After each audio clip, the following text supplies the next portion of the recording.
Hello and welcome back to a third grease pencil tutorial.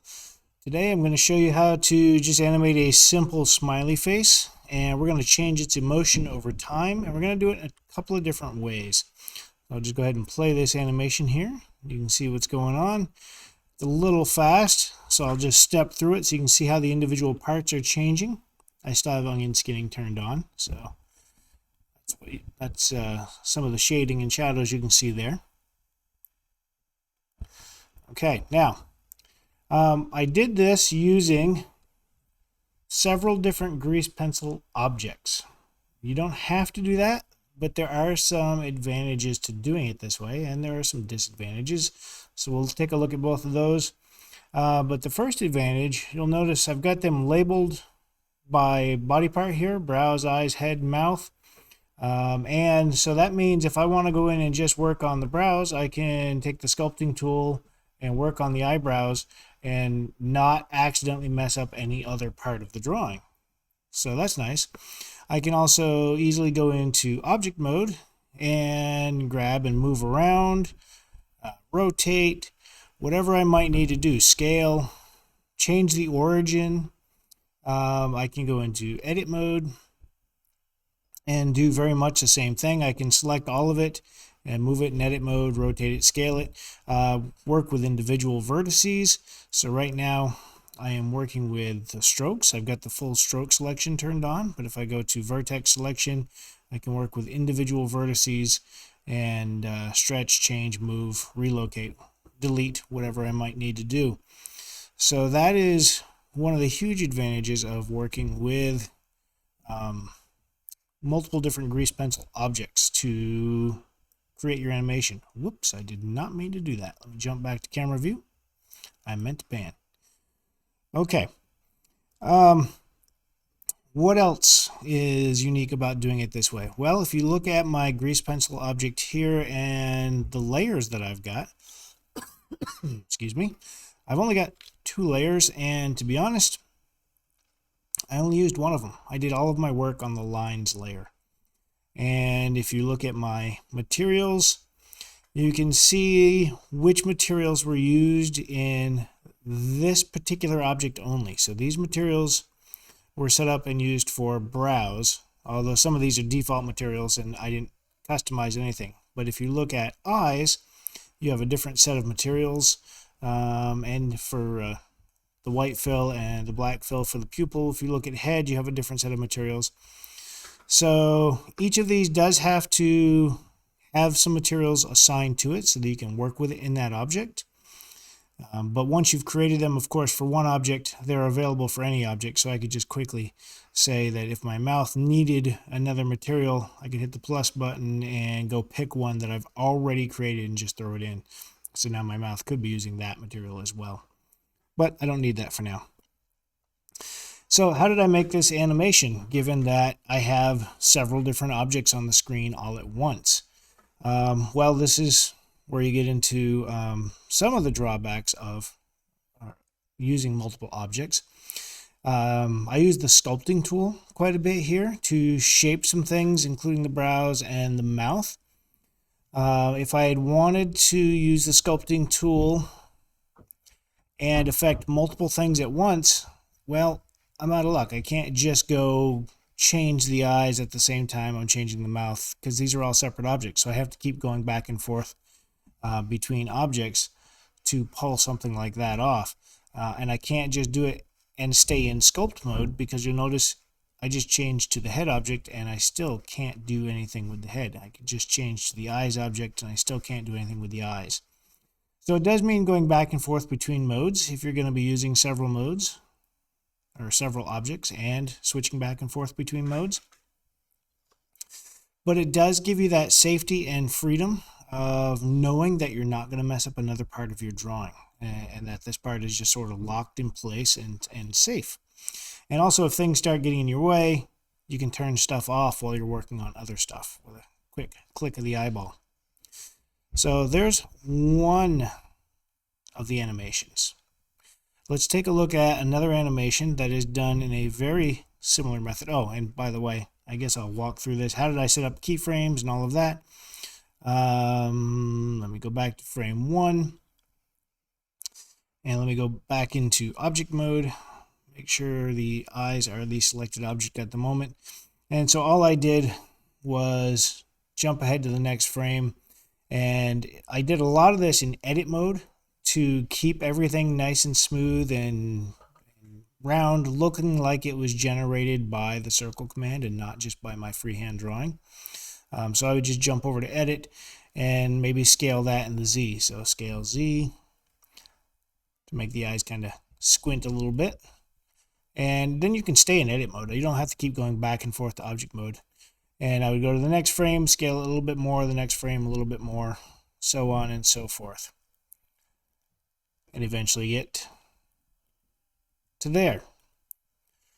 Okay, then I would switch object mode, grab a different item. Let's grab the mouth. Jump over. Now the mouth was sculpted, so I'd jump over to sculpt mode. And during each frame, I can do a little bit more sculpting. Let me just undo that. And that's how I did that. Just over and over setting in those keyframes until you get there. Now, if you don't like the speed at which that plays back, keep in mind this is just a preview. It's not the full movie. But you can come down here into your dope sheet. If you're not seeing your keyframes in your dope sheet, by the way, make sure that this little arrow right here is selected or not, depending on what's happening on your screen. Because if it's selected, it will show, come on, give me the tooltip. There we go. It will show selected items on the timeline or on the dope sheet. So right now the mouth is selected, so we're seeing all of the mouth's keyframes. And if it's not selected, it should show every keyframe. Should. If you look down through, let's see here. We've got our different strokes. I probably should have labeled those in some way so they were easier to identify, but yeah, you can turn some of them off. Okay, those are the eyes. And those are the brows. So you can see all your different keyframes there for all of your different objects, which is great. If you need to work with all your keyframes at once, let's say I decided this animation was too fast and I wanted to speed it up. I could very easily go in here, select all of the keyframes, and let's make sure this playhead is on frame 1, and just hit scale. And I can spread those keyframes out. And then play it, and now it's a little bit slower. Let's go ahead and undo that. If I decided, again, that it was just a little too fast and I wanted to speed things up, but I had it selected to only show the active object, and I chose these keyframes, and I scaled them. And now I'm going to turn this off again and go back and show you what just happened. We scaled that one object, but not everything else. So by doing that, I just threw all my timing off in this animation. Whoops, at least you would see it if my movie didn't stop at frame 20 instead of frame like 35. Let's do that. Okay, so now the mouth is moving way after the fact and it's out of sync with everything else. So be careful when moving and scaling keyframes. And make sure if you are making changes to the overall movie and not just one part of it, that you toggle this to make sure you're showing exactly what you want to work on. The other thing to keep in mind is, again, your inside Blender. This is just a preview. When you export this as a movie, frame rate can be controlled there as well. So if I go into my output settings, you get your resolution there, your frame starting and ending, your steps, and right below it, frame rate. How fast do you want this to play back? And if you set it to custom, you can then come down here and change that rate. So if I wanted it to go half the speed it's currently going without changing the number of keyframes in the movie, it was set to 24, I can just set it to 12. 12 is a very common online kind of cartoony step-by-step animation, by the way. That used to be used a lot for flash animations, 12 frames per second. But full video quality is anywhere from 24 to 30, maybe even 60 frames a second for higher end, or 120 frames a second for the really high end videos. But generally, we're going to stick with 24 for most of our videos, generally. All right, let's go take a look at another way to do this. I did this with objects, and I came in with a default stroke object. How did I create those objects? I'll go new 2D animation. We don't want to save that. There's my one stroke object. I just hit Shift D. No, I didn't. Sorry. Shift D's for something else entirely in your drawing pane over here. Over here, it's copy and paste. So that was Command C, Command V, and I set up a bunch of strokes really quick. Then just rename them, and I was ready to go. You could also go over here and Shift A, or make sure you're in object mode first. Shift A or object, add grease pencil, and you could add strokes, blanks, and things like that there. But I find it really much quicker and easier just to copy that one. Okay, let's go open the other one. So I've got a file here, layers. All right, don't save that. And I'll just play this so you can see it's a similar animation, but more things are moving, more things are a little bit more organic here. I used the sculpt tool a lot more. But the big thing that stands out, look at my objects over here. I have one stroke. So how am I pulling all this off with one stroke? I am doing that with layers. So if I come down to my pen, my grease pencil properties, you can see I've got some layers here that are all labeled up, just like I did in the previous one for my objects. Only now I've got a layer for the brows, a layer for the eyes, a layer for the mouth. And if I come in here with the sculpting tool, my sculpting tool is not visible at the moment. Why not? Let me undo that. Oh, now it's back. Okay. So if I come in here with the sculpting tool, I can very easily, and maybe even accidentally, modify all sorts of different parts of my drawing with that sculpting tool, because they're all inside the same object. So that makes things potentially quicker. It doesn't have to be unsafe, though. You don't have to be working here and accidentally messing up other parts. As long as everything is on its own layer, you can lock certain things. And then the only thing that moves is the layer that's unlocked. So it can be very non-destructive to edit objects, even though they're all, or edit strokes, even though they're all in the same object, as long as you put them on their own layers, and then you lock the layers when you need them locked. So keep that in mind. Locking layers, very important if you're going to work with one object. Other ways to change things in here for animation purposes, you can easily jump into edit mode. I did most of mine in Sculpt, but I didn't have to. If I'm in edit mode and I've got the full stroke selection turned on, I could easily just grab that pupil and then scale it. And then grab this one and scale it. Or grab them at the same time. So shift click to get one and scale. Now notice at this point they're going out from that center point. That is because of this button right up here. That is your transformational pivot point.